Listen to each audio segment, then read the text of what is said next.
Hi hello ನಮಸ್ತೆ, ಹಿತಾಸ್ healthy ವರ್ಲ್ಡ್ಗೆ ಸ್ವಾಗತ.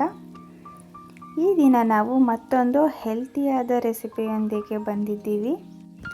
ಇವತ್ತು ನಾವು ಸ್ಮಾಲ್ ಪ್ರಾನ್ಸ್ ಸೀಗಡಿ ಗೊಜ್ಜನ್ನು ಹೇಗೆ ಮಾಡೋದು ಅಂತ ನೋಡೋಣ. ಡಿಫ್ರೆಂಟಾಗಿ ಎಗ್ನ ಹಾಕಿ ಹೇಗೆ ಮಾಡೋದು ಅಂತ ನೋಡೋಣ. ಈ ಒಂದು ಸೀಗಡಿ ನಮ್ಮ ಆರೋಗ್ಯಕ್ಕೆ ತುಂಬ ಒಳ್ಳೆಯದು. ಅಯೋಡಿನ್ ಕಂಟೆಂಟ್ ಇರೋದ್ರಿಂದ ಇದು ನಮ್ಮ ಬ್ರೈನ್ ಹೆಲ್ತ್ನ ಕಾಪಾಡುತ್ತೆ. ಹಾಗೂ ಥೈರಾಯ್ಡ್ ಸಮಸ್ಯೆ ಇರೋರು ಕೂಡ ಇದನ್ನು ಸೇವಿಸ್ಬೋದು.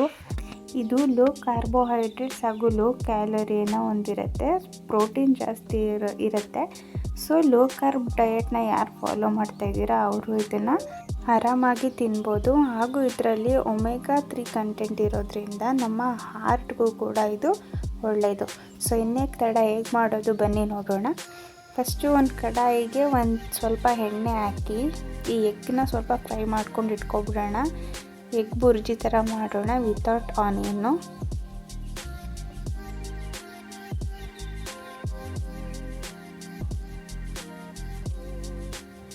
ಮೊಟ್ಟೆ ಎಲ್ಲರಿಗೂ ಗೊತ್ತಿರೋ ಥರ ಹೈ ಸೋರ್ಸ್ ಫಾರ್ ಪ್ರೋಟೀನು, ತುಂಬ ಒಳ್ಳೆಯದಿದು.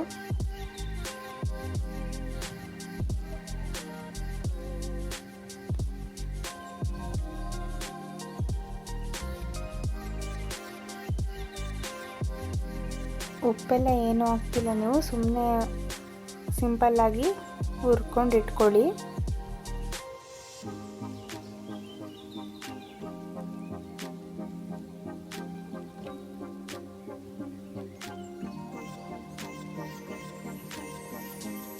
ನೋಡಿ ಆಗಿದೆ ಇದು. ಇವಾಗ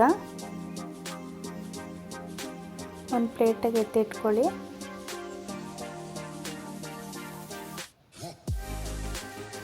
ನೆಕ್ಸ್ಟು ಅದೇ ಕಡಾಯಿಗೆ ನೀವು ಸೀಗಡಿನ ಹಾಕ್ಕೋಬೇಕು. ಇದನ್ನು ಸಹ ಚೆನ್ನಾಗಿ ಹುರ್ಕೋಬೇಕು. ಚಿಕ್ಕದಾಗಿರೋದ್ರಿಂದ ಇದು ಬೇಗ ಫ್ರೈ ಆಗಿಬಿಡುತ್ತೆ. ಫ್ಲೇಮನ್ನು ಮೀಡಿಯಮ್ ಲೋ ಫ್ಲೇಮಲ್ಲಿ ನೀವು ಇಟ್ಕೋಬೇಕು. ನೋಡಿ ಸ್ವಲ್ಪ ಹೊಗೆ ಬರೋಕ್ಕೆ ಶುರು ಆಗುತ್ತೆ, ಅವಾಗ ನಿಮಗೆ ಗೊತ್ತಾಗುತ್ತೆ. ಹಾಗೂ ಒಂದು ಸ್ಮೆಲ್ ಕೂಡ ಬರುತ್ತೆ. ನೋಡಿ ಇದನ್ನು ಸಹ ಒಂದು ಬೌಲ್ಗೆ ಹಾಕ್ಕೋಬೇಕು.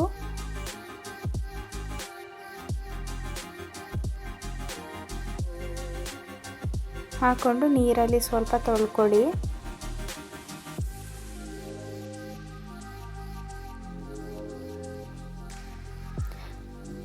ಅದನ್ನು ಒಂದು ಸೈಡ್ಗೆ ಇಟ್ಟು ನಂತರ ಅದೇ ಕಡಾಯಿನ ಸ್ವಲ್ಪ ತೊಳ್ಕೊಂಡು ಒಂದು 3 ಟೇಬಲ್ ಸ್ಪೂನ್ ಎಣ್ಣೆ ಹಾಕಿ ಒಂದು 2 ಈರುಳ್ಳಿ ಹಾಕಿ ಫ್ರೈ ಮಾಡ್ಕೊತಾ ಇದ್ದೀವಿ.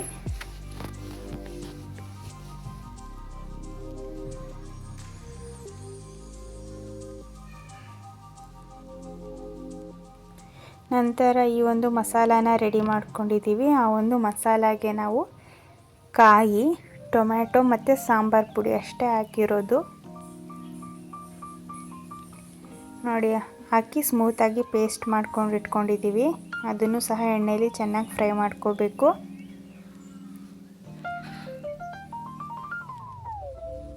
ನಂತರ ಸ್ವಲ್ಪ ನೀರು ಹಾಕ್ಕೊಳ್ಳಿ.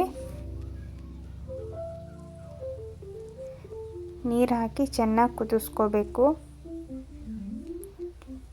ಈ ಒಂದು ಸ್ಟೇಜ್ನಲ್ಲೇ ರುಚಿಗೆ ತಕ್ಕಷ್ಟು ಉಪ್ಪನ್ನು ಹಾಕಿ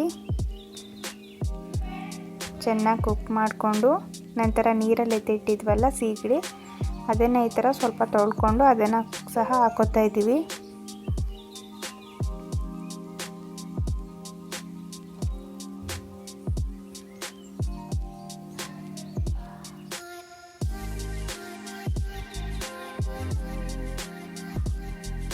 ಈ ಒಂದು ಫುಡ್ಡು ಒಬ್ಬೊಬ್ರಿಗೆ ಇಷ್ಟ ಆಗುತ್ತೆ, ಒಬ್ಬೊಬ್ರಿಗೆ ಇಷ್ಟ ಆಗಲ್ಲ. ನಾವು ಸಹ ಮುಂಚೆ ಎಲ್ಲ ತಿಂತಿರಲಿಲ್ಲ.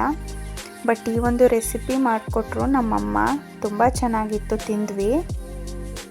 ನೋಡಿ ಇವಾಗ ಫ್ರೈ ಮಾಡಿ ಇಟ್ಕೊಂಡಿರುವಂಥ ಮೊಟ್ಟೆನ ಆ್ಯಡ್ ಮಾಡ್ತಾಯಿದ್ದೀವಿ. ಹಾಗೂ ಸ್ವಲ್ಪ ಕೊತ್ತಂಬರಿ ಸೊಪ್ಪು ಟೇಸ್ಟಿಗೆ. ನೋಡಿ ಇಲ್ಲಿ ಹಾಕಿರೋ ನೀರೆಲ್ಲ ಹೋಗಿ ಅದು ಡ್ರೈ ಆಗುತ್ತೆ, ಅಲ್ಲಿವರೆಗೂ ನೀವು ಬೇಯಿಸ್ಕೋಬೇಕು.